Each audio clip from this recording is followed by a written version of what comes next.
Hello, welcome to another Target Jobs webinar. I am Chloe from GTI. I am joined today by Rebecca, John and Hassam, and we are talking about supply chain management. We're here to tell you about it as a career, the roles that are available within the sector, and what kind of an average day is like for you.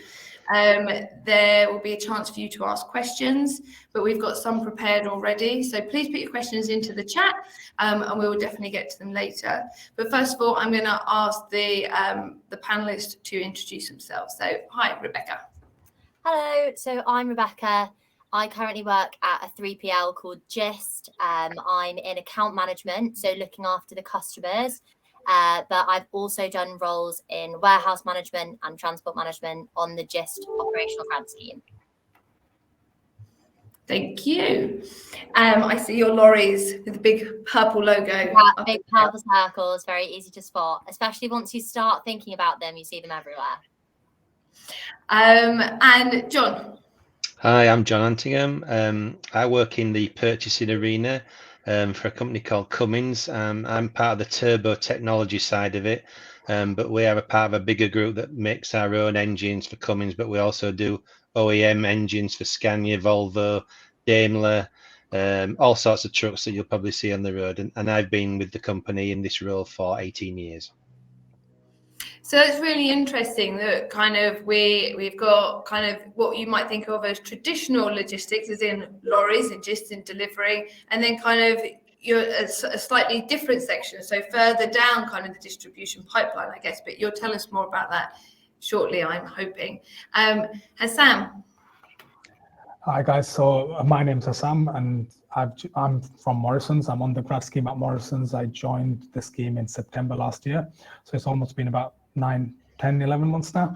And I've worked in both supply chain operations as a supply chain specialist, and now I'm currently working in supply chain development in a more project management based role. So Hassam, it's lovely that you've joined us to kind of give your perspective from a recent graduate perspective and what it's like from being on a graduate scheme. Obviously, Rebecca, you went into that route as well. John, no offence, slightly longer ago. Yeah, I did a degree in import-export management, but that was quite a long time ago. So I've sort of like gradually transgressed into this role. But it's very fluid, and you know, planning and logistics and supply chain, as you say, you can move around within that arena. There's lots of different opportunities there. So can you help kind of give context to the sector? What is supply chain management? What is logistics? I mean, I'll give it a go. Who wants to go? So I think that it's everything from the manufacturing of something, so everything that goes into that, whether it's food, ingredients, etc., or whether it's products. I'm sure John will know a bit more about that, all the way to the very end when the customer gets it, through many, many, many different stages. Anything to add? No, I think that's right. I mean, you can look at it in two different ways. It's the you know, I look at it from getting something from A to B as well, you know, and what's involved in that, you know, the transport side of it, the purchase orders, you know, having approvals of parts, making sure that those parts conform to specifications and things like that. So there's all sorts of different factors involved in supply chain. Plus, you've got your planning and logistics. You've got all that side of it. So it's quite a complex and quite a big area that we work in. And as you said earlier, we're part of that cog that goes on and spins around to get that product from A to B. And yeah, just to add to that, because it's an end-to-end thing, like Rebecca said, you have manufacturing. Things are manufactured and suppliers give you them goods, and then you're selling them on the shelf from one end to the other. Can you guys still hear me? Sorry, your internet is struggling slightly today. That's unfortunate. Has it caught up now? Yeah. Yeah. So because you'll hear a lot of technical jargon. So as a grad, when I was looking at supply chain, you hear end to end, you hear vertical integrated, a lot of big words that have quite simple meanings, but in business terms, we need them to, just explain the whole process. As Rebecca was saying, from manufacturing to the consumer's shelf, that is supply chain. But I think for certain companies, different businesses will have their own definitions and twists on it and turns on it. So Morrison's will differ from Gist in how we view supply chain. Logistics is less of a component of our supply chain within the company. Logistics is a separate department in Morrison's, whereas in other businesses, logistics and supply chain will be the same department. So I think it's quite useful as a grad to do that kind of research and understand those two components of supply chain as well. That's a really good tip. So help me out. What is the difference between logistics and supply chain? I'll go first, I guess. So logistics is more to do with the transporting and storage of the goods. In terms of Morrison's, we've got central distribution centers where our suppliers will bring in the goods into, and from those distribution centers, we'll send the products into our stores or cafes or petrol stations. Logistics is more of that movement of those goods and storage. Supply chain, from our perspective, is the traceability of those goods and understanding how we plan for that demand in depots and then in stores, and how we have a forward view of forecasts and ordering and sending them orders over to the suppliers. And logistics will then pick them up and take them between the two locations. That's really interesting. And does that translate to Cummins and Gist? Well, yeah, it does. There's a lot of other things involved in there as well. We've got the order management, like Sam said, but we also got the customers and excise side of it. That's part of the planning and logistics group. Then you've got the commercial purchasing, which is current product that we deal with, and then my area of speciality is new product introduction. So you've got two sides of purchasing within our function as well. So it's quite a complex part of the process, and we feed into the production intent part of it. But there's so many different areas within our group, and it does vary across different businesses as well. Yeah, I mean, Gist are a third-party logistics company, so we do a lot of like the transport and warehousing, which we would consider probably the logistics part of the supply chain.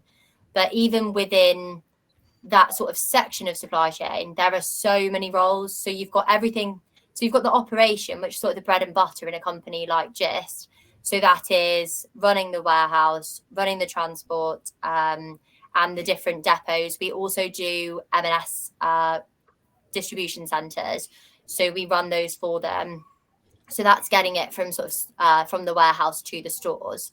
But I think even within Gist, there's project management, there's finance, there's engineering, there's planning. There's so many different components. I mean, I started in the operation, and now I'm currently in account management. So that's like a slightly different area as well. So it is crazy how many jobs are encompassed in the supply chain industry, which means that there's so many opportunities. It can sometimes be overwhelming to think. And as John was saying earlier, the great thing is that you don't have to pick a job, go for it, and that's all you can do.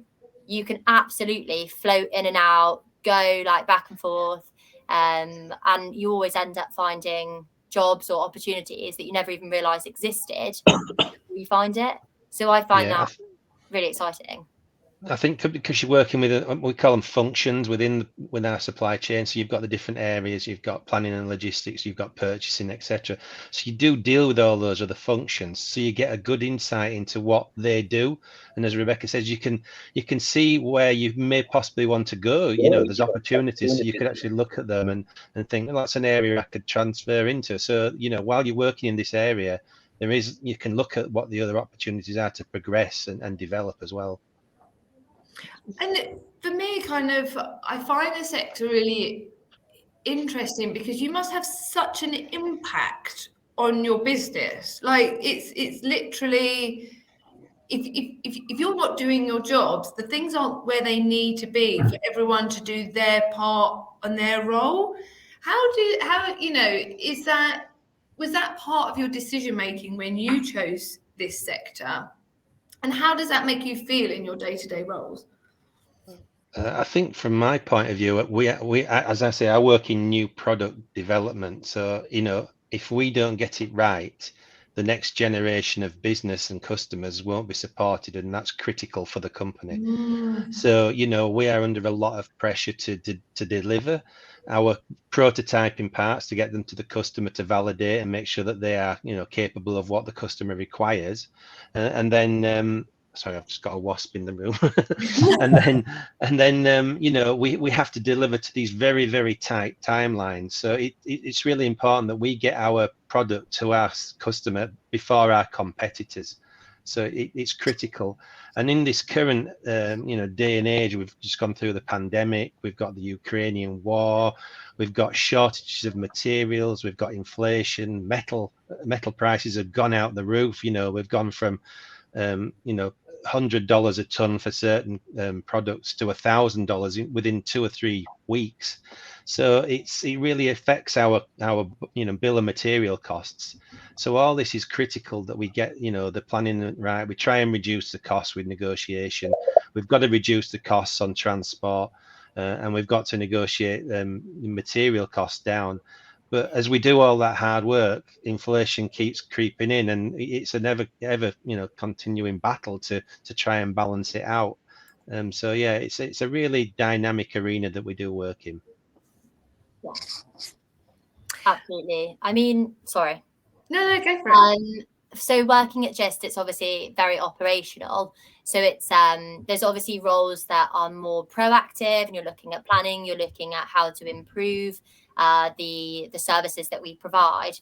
But there's also a very day-to-day aspect of, as Hassan said, moving things from A to B. So what I think was exciting, obviously also nerve-wracking, but there is a lot of accountability, which I think is great. But there's accountability the whole way through the employee chain. So when I started in my first role at Gist, I was a shift manager in a warehouse.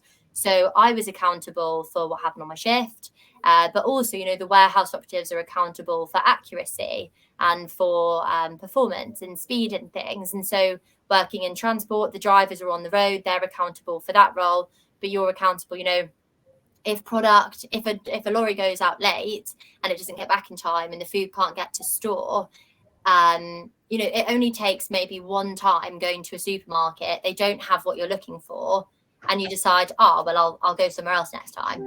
So there is very much like an on-the-spot accountability daily, and considering it's such a consumer-based industry, it's quite fickle. Like you've got to provide good service in order to keep people interested and to keep people wanting to go to your store. So as like a third party company, we have to balance service and cost. So you don't want to be the cheapest but have rubbish service, but you don't want to have great service and not have competitive prices. So I think there's accountability all the way through the company and all the different roles, but also you've got to think about the wider picture, balance those two aspects. And I think it makes it an exciting place to work. And I think it's an exciting industry to work in. And I know that having come in as a graduate and moved through, there is a lot of support, which is nice, but you also have that responsibility and autonomy, which I think coming from a university environment, it's a really good balance. Hassan, did you find the same at Morrison's, that kind of you had responsibility quite quickly? Yeah, so when I came in, it was, I think we got like 2 or 3 days to get introduced to the whole of supply chain, and then I was into an ops role within my first week. Ops is slightly different in Morrison's to how Gist would be. So Gist, like Rebecca said, is more logistical and dealing with depots and distribution centers. Ops in supply chain in Morrison's is more to do with a supply chain specialist who's in charge of day-to-day ordering from suppliers, planning promotional space in stores, planning and forecasting for that promotion in future, and understanding and predicting that demand, and then placing orders with your suppliers. Supply chain is the backbone of the business, because at the end of the day, we are a business that sells goods in our stores. We need to get product from a supplier into that store as soon as possible, and we need to make sure we maintain our availability, which is the key KPI for a supermarket. And you work with your buyers and your merchandisers and the different components of the business. They rely on you to have that data and information available for them, both in an ops role, but then also in a development role, where you are developing the systems of the future for the business. So right now, Morrisons is going through a big systems development phase where we're bringing in machine learning and AI-based forecasting and ordering systems to try to understand and predict that demand in the future and see how different components like the weather impact our consumers and how they buy products. So we've just gone through a nice phase of a heat wave. Morrisons would love to be able to predict what that heat wave would look like in terms of demand for us a few months out, because it lets us have that availability and have that edge over Tesco or Asda. Our shelves can be more full and the product is there for the customer to buy, and it helps our margins at the end of the day. That's so awesome. What an amazing thing to be part of. I was going to ask kind of how you see technology kind of coming into play more and more and more into this space. And obviously it's from different angles, kind of Sam's coming at it from a very kind of what impacts the demand, where John, it must be very different from you in terms of kind of what you're producing. Yeah, for me, it is very fluid, because we start from scratch with the design, and as we test the product, then the engineers change what they require in that bill of materials to make the turbo or the engine. So, we have to go back and start again, reorder, approach new suppliers. So up to a certain point of the programs we work on, there is a lot of fluidity. And we have to react to that demand very, very quickly. A bit similar to Hassan with what the consumers require, but it's also for what our customer requires, that we achieve what they need for that engine. So it's not straightforward. Oh, you purchase this and you bring it in from this country. You can start that process, and then all of a sudden something changes, the design changes, or the quantity changes, and we have to react to that very quickly to bring that in for the demand. And so kind of a question that has come in was also on my list, kind of for people that are interested in roles in supply chain, and obviously we've already covered the fact that there are so many different roles involved, but kind of what would you say, what skills do you think are needed, and what, and what values as well? Because I think that, there are two important factors there. Rebecca, do you want to go, or do you want me to go, Sam? No, so I can go from obviously I started so bit of background. So I did a music degree, so way sort of left field to this industry. I had a lot of experience in the music industry, so I'd done internships within that, including, to be fair, some operational kind of roles at music festivals, so sort of running events and things like that.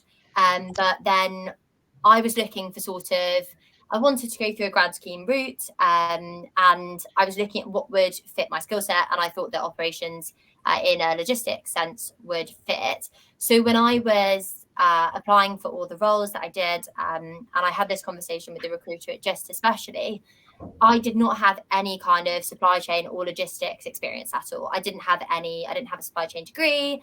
I didn't have a business degree. I didn't have anything like that. And I know that for some companies, that's a must and that's a requirement for their graduate schemes. But for Just, they're not necessarily looking for that sort of textbook experience, especially in an operational role where you're dealing with people all the time. You walk in the first day, obviously you have support and training, etc., but you are managing people. So in my first year in a warehouse as a warehouse team manager, I was managing shifts of 50 people with maybe another team manager helping me. So for that, it was all about people skills.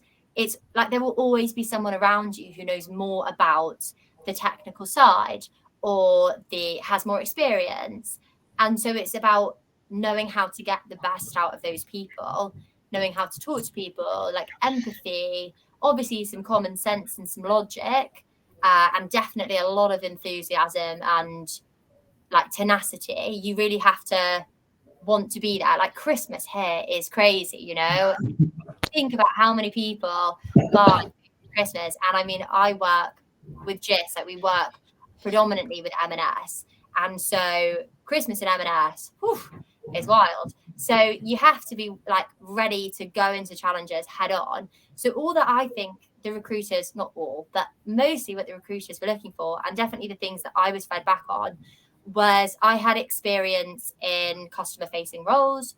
So I dealt with difficult situations before. Maybe I wasn't managing that person, but, you know, telling a drunk guy to leave a pub at 3 a.m., it's some experience for the books. Working like unusual hours, there's a lot of shift work involved. So showing that I have the enthusiasm and the determination around that kind of aspect. And then just sort of showing that you can problem solve. And whether that's something like more long term and like for the future and planning, or whether that's on the day, 50 people, and 50 is an exaggeration, 5 people haven't turned up for work, what are you going to do about it? And showing that you have the experience in solving that kind of thing, whether that's in a job as a waitress or in your internship at, I don't know, anywhere really. I think it's definitely boiling it down to the soft skills rather than thinking of it as, oh, do I know what end to end means? Do I know what, I don't know, Six Sigma is? Like, that's not really what comes into it, I think, for a lot of grad roles. I put down 5 key points when I saw the questions, Chloe. So, and these work for me. So I've put organised in my particular position. You need to be very organised, because it is so flexible that things change. So you need to be able to sort of shift around your priorities and make sure you know what is the most emerging issue to resolve. Good communication, written and verbal, because from my aspect, I'm dealing with companies and other business units across the world. So China, India, USA and Brazil, all over. So you've got to understand the cultural differences and the time differences. That's really important, and bear that in mind when you're doing meetings as well. You know, take that into consideration. You don't want China working at 1 o'clock in the morning when it's only sort of like 7 o'clock our time PM. As I say, flexible, because it does change every day. A normal day for me, you have a list of priorities to do. By about 8 o'clock in the morning, that's changed completely to what the major issues are I need to resolve. As I'm dealing with my team as well, they have issues, so I have to help expedite and support those. Problem solving, like Rebecca said, you've got to think on, as you're running, really, because these problems just keep coming and you've got to get on top of them and sort them out fairly quickly. And I think the biggest thing for me is, and one thing I'm pretty proud of, is we've got a really good, strong team, and being a team player is critical, not just within the team that you're dealing with, but within the larger team of supply chain. So you're dealing with those other functional areas and working together, how you resolve the problems, how you can conclude a big issue, and working together as a team is really important. If you can generate a good team atmosphere, you'll certainly resolve a lot of the problems a lot quicker. And John, do you build relationships with your suppliers? So both those that you're supplying to in Cummins, but you must have friends all around the world. Yeah, we've certainly got some friends and some challenging friends. What we try to do is we try to treat our suppliers as partners. I've seen it from experience. There's no point in banging the table and getting annoyed with things unless it's really, really bad. Because if you challenge them all the time to impossible tasks, you're not going to get a good working relationship. I think building up a relationship with a supplier is really important, because once you build that relationship, it becomes more of a partnership, and you do work together really, really well. And it resolves a lot of issues and problems if you know each other, if you know what side of the challenges are for both of you, and you compromise. Yes, we all want things tomorrow, but sometimes it's not feasible and it's impossible. You can only push somebody so far to get and achieve an impossible deadline. And we call it pulling rabbits out of the hat. 99% of the time we do it. with the work with our suppliers. But that one time you don't, that's the one that always comes back to bite you, and they always forget about the other 99 positive sides of it. But it's I think having a good team internally and externally and supplier relationships are absolutely critical. That's a brilliant answer. Thank you.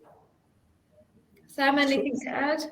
Yeah, so as a fresh grad, the industry seems quite open to people with different degree backgrounds. I think it's more about the skills you can display in your CV and cover letters and through your experiences that you've got. You don't necessarily need a supply chain background or experience in supply chain. Just taking the example of Morrison's, the intake that came in as grads with me, my degree is in chemical engineering. My colleagues have a degree in geography. One has a master's in supply chain management themselves, and then one had a degree in physics and philosophy. But the skills they display are to do with critical thinking and problem solving and managing their time quite well, and being a team player, like John said, and being quite organized. A key component is communication as well, especially in a more ops-oriented role where you are dealing with your suppliers. And times can get difficult, especially over Christmas. It's in Morrison's as well, because it's such a big seasonal moment of time. And then if you mix it with COVID, like we had last year, suppliers can start feeling the pressure as well as you. So just being aware of the fact that you're not the only one feeling the pressure from your manager. Your suppliers have also got issues further up the supply chain, which is leading to them having to short your deliveries, for example, and that's causing your availability issues. It's not just at the end of the day, that whole chain is very well integrated, and one mess up in the beginning of the chain can have a knock-on effect, like a domino effect, to be honest, and knock the whole chain over. And that's why it's called supply chain, I guess. But yeah, it's more about the skills you can display, and this, I think John and Rebecca have pretty much captured all the skills that you should be able to display through any work you've done in a role. I didn't really have any industrial work experience prior to my joining the company. I had worked in the call center and in Next as a customer assistant, but using those experiences, I could display the skills I had. And then I think a key part that people miss out is any project work you do at university. If you've done it, just put it in there. You don't have to have experience, but that project work can display some of the work you've done in university in a group environment. And those skills are easy to sell through that example than not having them on your CV. I think that's a great point to make, that it doesn't have to all be out, kind of out in the industry. It can be at university. And also we have lots of people that have worked in retail, and that's part of this story, right? That so they have got experience in it in some way, and it's using that to demonstrate the skills that you've been saying. So just in summary of those, it's about people's skills, it's about problem solving, it's about being organized and flexible, and I think kind of overall, and it comes across, is just kind of caring about kind of what you're doing and how you impact kind of other people's lives. Rebecca, I interrupted you, apologies. No, I was just going to say, I think something that I remember from my recruitment process, and I think it's important to note, is that, so I am quite, I don't know whether I say obviously, but like I am a very open, like confident kind of person, and that really suits me for the role that I'm in. I deal with customers all the time. When I was in the operation, I had to deal with difficult situations with warehouse operatives, etc. But you don't have to be one type of person to work in supply chain. Like, you need people who love data and who are really good at thinking things through like that, which is not me. You need people who have that more sort of quieter thinking side. You need people who are going to go in and get the job done.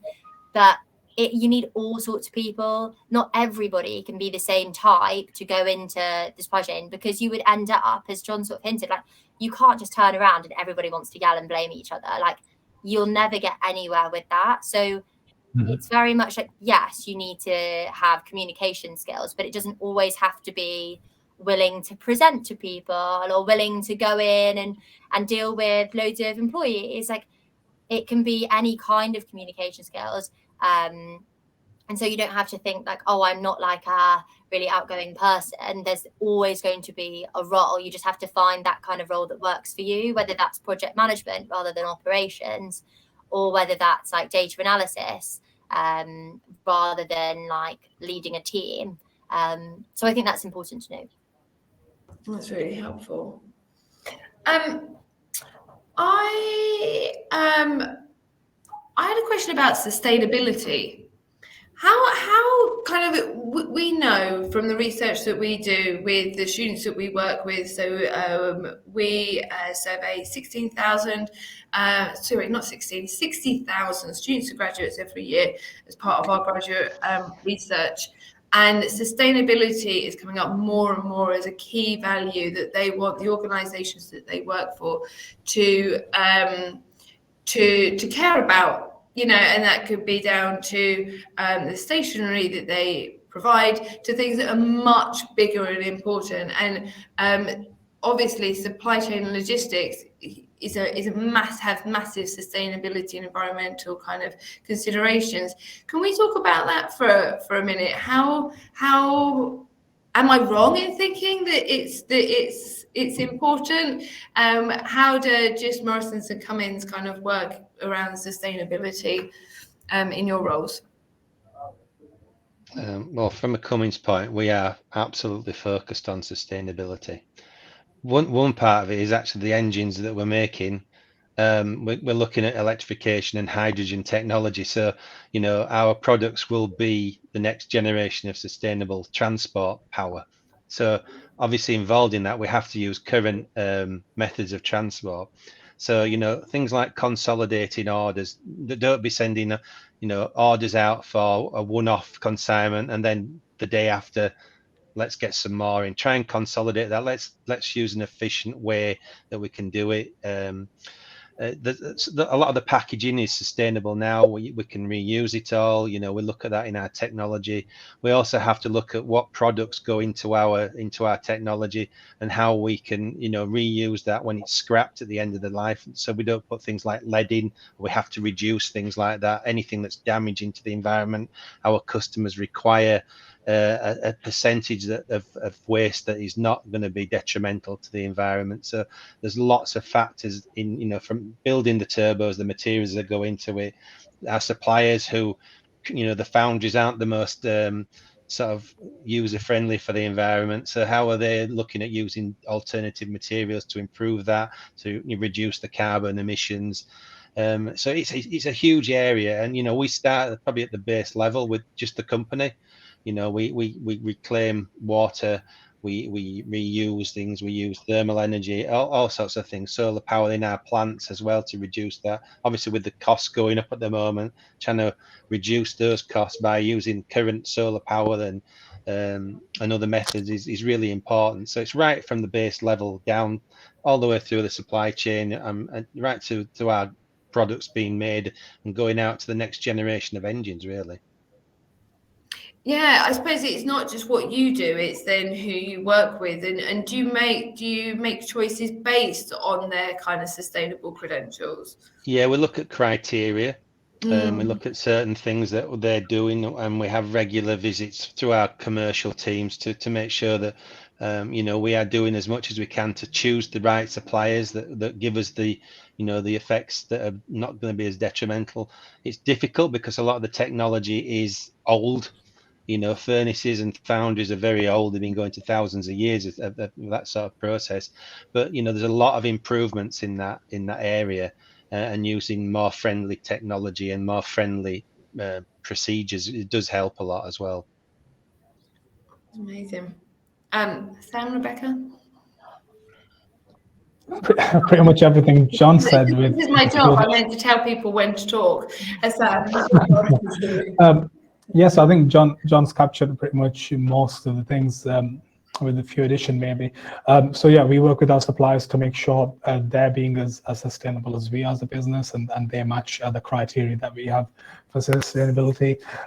Like John said, we make sure we're not unnecessarily wasting space on trucks. We are consolidating our orders with our suppliers, and we're choosing the best. So even as like a specialist, within my own role, I had to speak to suppliers certain cases where they would be sending 5 pallets on a 24 pallet truck, and just explain to them how we could consolidate them orders throughout the week to make sure we have a full truckload going to one depot instead of 3 trucks taking 3 separate orders. That's just a small contribution I make within my role.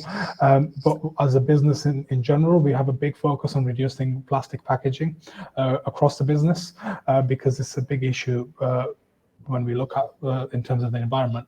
But it's also reducing our waste. So the waste in stores, Morrison's has a unique position in supermarkets where we have a lot of in-store produced goods. We have Market Street where we produce our own product. We bake our own breads. Because it's fresh ingredients, it's a lot more prone to wastage if it doesn't sell. So how do we minimize that? How does supply chain play a role in making sure we accurately predict demand to make sure we minimize that wastage and that doesn't go into landfills? It's also then we have our own manufacturing as well. So how do we work with farmers who supply cattle to our abattoirs, for example? How do we work with them to predict demand again and help them understand how they can be more sustainable when they're supplying to us? There's many components of it, and I think supply chain is a very key role in making sure sustainability is worked towards. Yeah, it's I know like there'll be more and more of this, right? Just more and more pressure to do more. But it's lovely that you can say in your own role that you did something to help. You made that impact, and that's kind of a lot of people don't get to do that. Mm-hmm. Rebecca? Yeah. I mean, I think it sort of ties in with the accountability, really. And I mean, from a GIST perspective, we work in, I'm going to use it again, getting things from A to B. Like, you have to use lorries. We're burning fuel. We are contributing to, carbon emissions, but we also have to get food to store. So it's looking at how we can improve that. And I mean, we now have a sustainability graduate program. We have a sustainability internship program. So these are very much things that we're looking at doing and like innovating in. But also, and I mean, it might sound a bit cold, but often being environmentally friendly is cost friendly. It's a bit like Hassam said, if I'm sending you 5 pallets on a lorry, so it's a 5th full, that's a whole driver, all that fuel, the use of that lorry for 5 pallets. Whereas if I filled that with 26 pallets, it's economy of scale. And so from when I was in transport, like empty running was a big KPI for us, things like that, like using driver resource carefully, using fuel consumption carefully. All of our drivers are currently getting trained on safe and economical driving as an extra like one-on-one training that we're doing with people. And we monitor people's harsh braking, we monitor engine idling. There's so much, and it comes from an environmental perspective as well as a cost perspective. And I think realistically, working for a for-profit business, you do have to consider the cost element of things. But a lot of the time, the end, sort of the long-term thinking with a lot of staff is it will eventually be cost productive as well. And I think that that's really promising. And I think that it's definitely like a really strong, it's not just a buzzword being sustainable, it's definitely a really strong consideration for a lot of logistics and supply chain companies. Rebecca, I think it's really fair what you say. Kind of, it can sound harsh, but all businesses need to make money, right? And if the motivation to be sustainable comes from saving money, then it's win-win. Yeah, and I think it's got to be a balance. Like, obviously, something that we really prioritize at GIST is being ethical. Like, we have 4 key values: progressive, ethical, accountable, and collaborative. So I think we've touched on most of them now, and it's because we know that those 4 values are what keeps supply chain going and what makes us and our service stand out. So being ethical is super important. It's about treating your customers as partners, like John said, and it's about considering the ethics when making decisions, but it ties in with being progressive. It ties in with being accountable. And I think that's a good business perspective to have. I'm sure we're not the only ones, but that's been my experience. Like, it all ties in together, and you can't only push for one of those parts. It all comes together.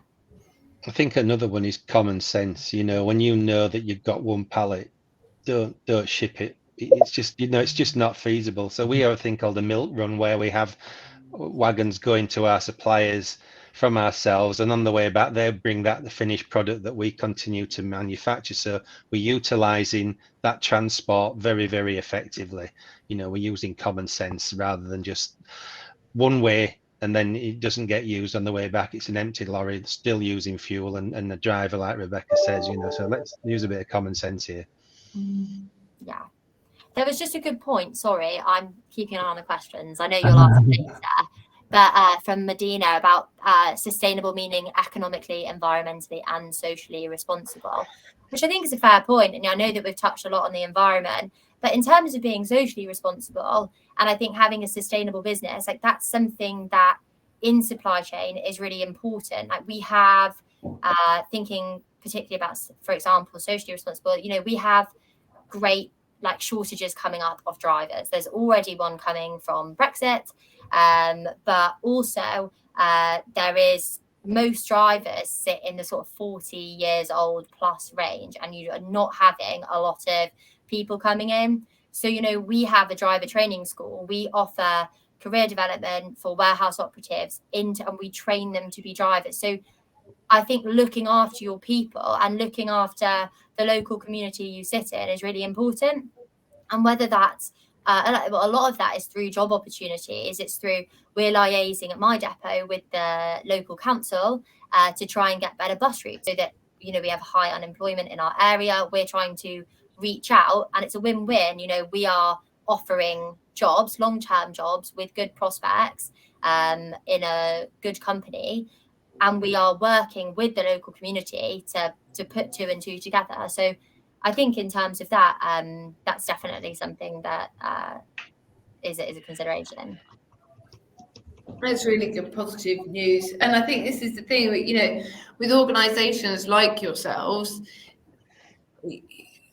you do get to be part of more of those movements. I work for an SME, and we have less of those kind of abilities to do that. We do what we can for ourselves, but we could never change a bus route. Well, it's a work in progress. There was a question I wanted to pick up, moving away from sustainability, around kind of your own roles. So kind of, do you get to travel much? What does a day in the life look like? Do you get to go out and see suppliers, for example? Yeah, I think that's a good question. Sorry, Hassan, did you want to go first? Oh, I'm fine with you going first. Okay.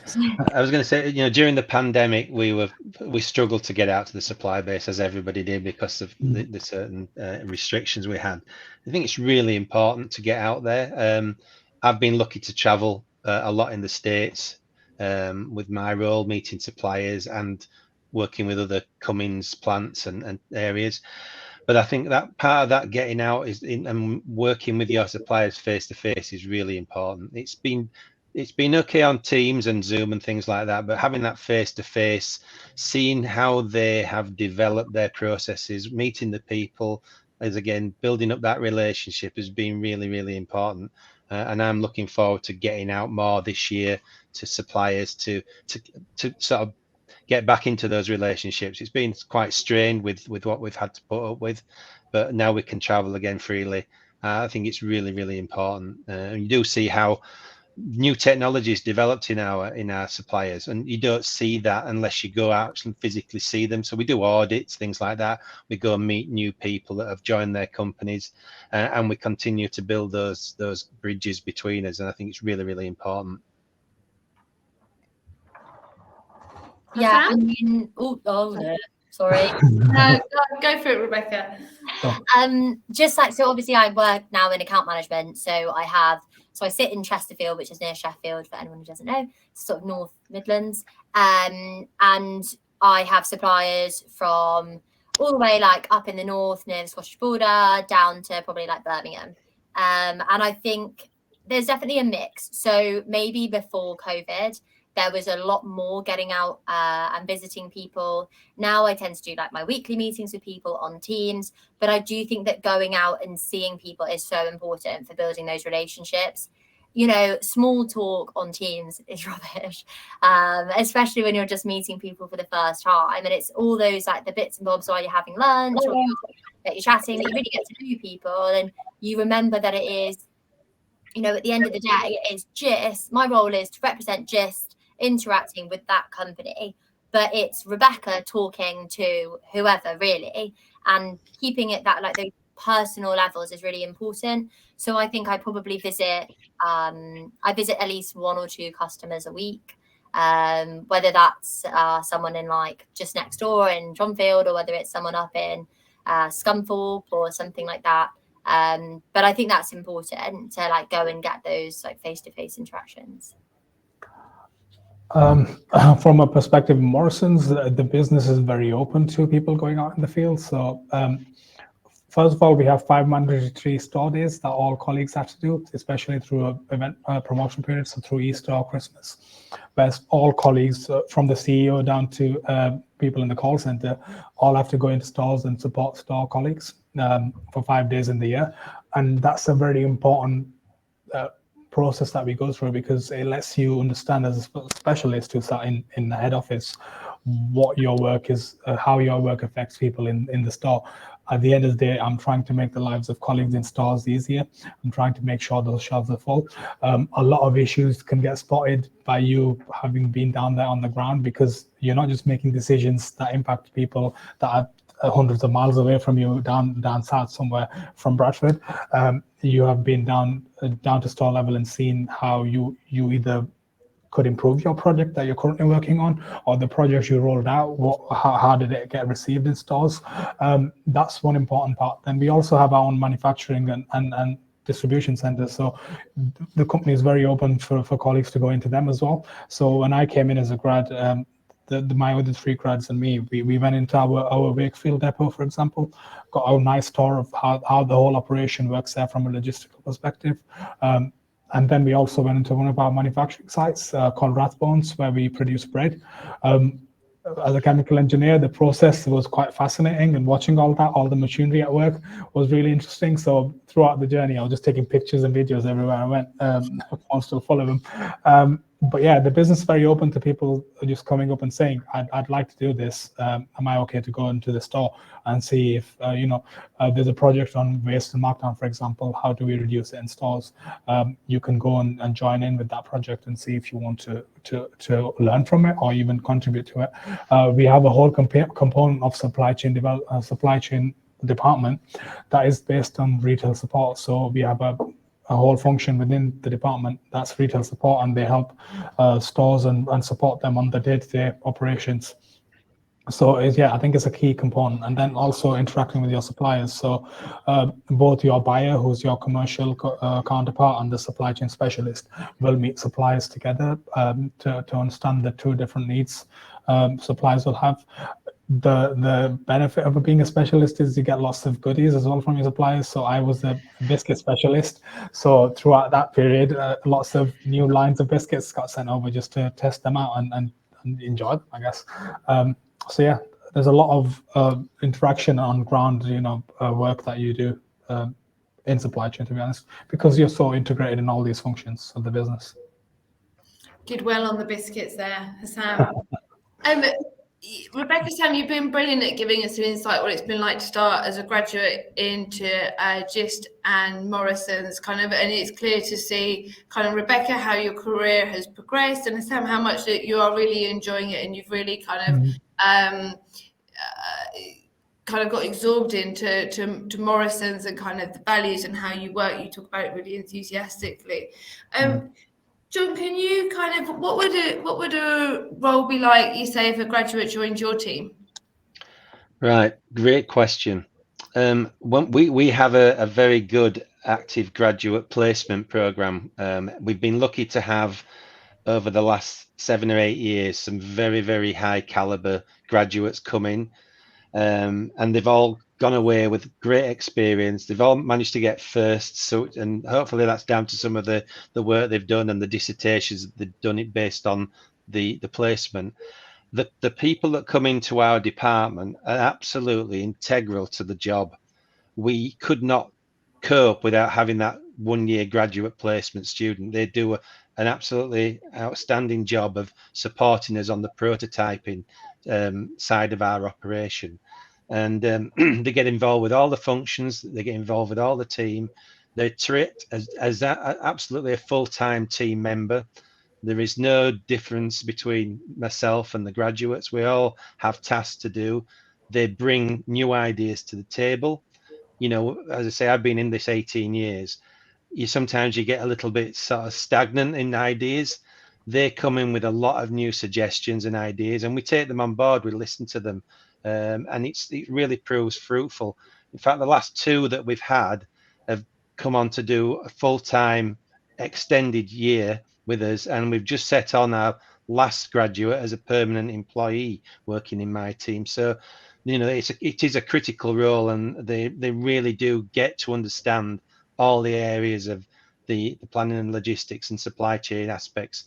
And hopefully some of them have gone away and gone into that area as well in other companies and done really, really well. So really important that we get these people coming in, and really important that they get fully engaged in it. You know, if you do get a placement, really take it by the reins and get involved in it. You'll learn a hell of a lot. I think it's an amazing kind of industry to get involved in. Like you say, learn a lot, take things elsewhere, and use a lot of skills. I'm just looking at the questions that are coming through. So the people we've got on the panel today are recruiters. So apologies if we can't answer any of these questions. So first of all, do any of you know when your vacancies are going live? There's been a particular question about the sustainability role that you mentioned, Rebecca. Yes, so I have a feeling that we have recruited everybody for September 22 start. But if you check out the GIST website, I think there will be some more information on that. Yeah, sorry. I am less in the know in terms of current vacancies. Yeah. I think we're the same. We've just got the intern for this year, but we want to get our job specifications out there for the 2023 role. So, you know, that will be going on the sites hopefully very soon. And we're looking for some really good candidates to come and apply for this position. As I say, it's very dynamic. You're a full member of the team. You get to understand everything about this operation, and the more you put into it, the more you'll get out of it. Yeah, for Morrison, so the 22 intake has already been taken in. They start in September, the first week of September, I think. For our 23 intake, I think we start, applications started late September, early October. So just, go on the careers website for Morrison's and you should get more detail on that.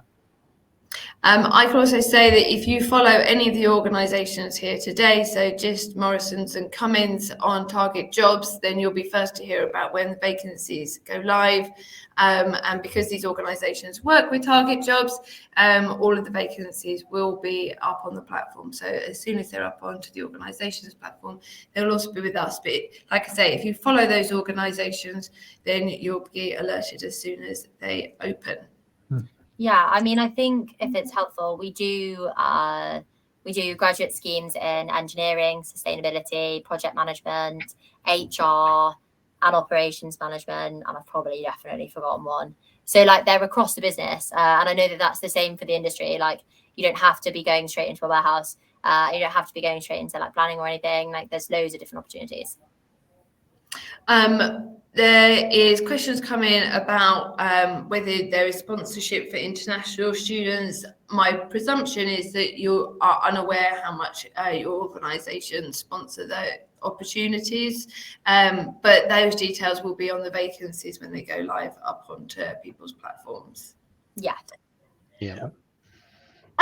We've got 4 minutes left to go.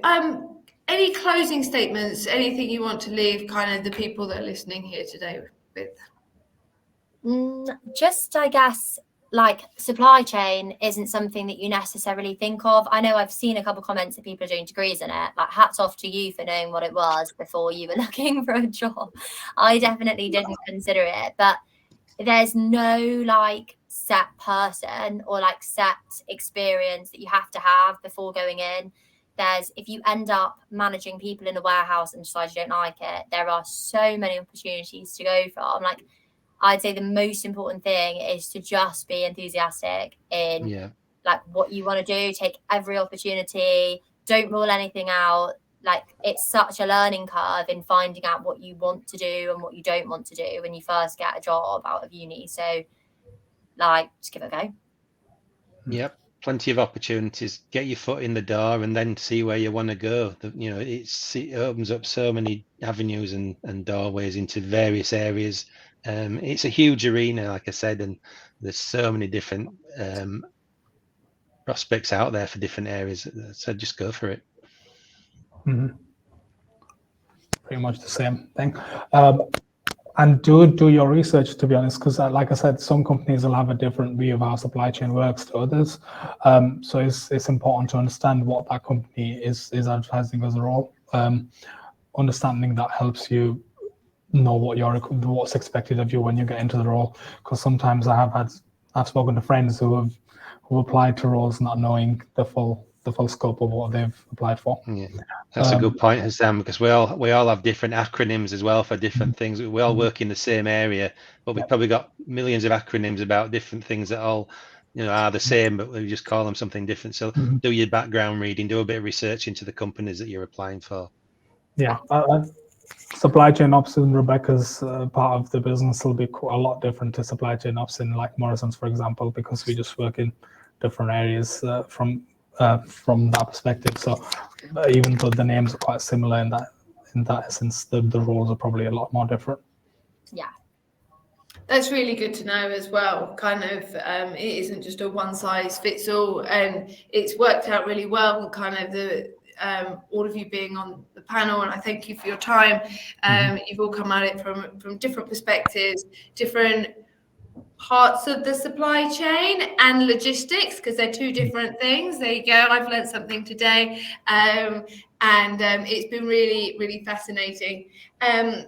So thank you again for your time, Rebecca from GIST, John from Cummins, and Hassan from Morrison's.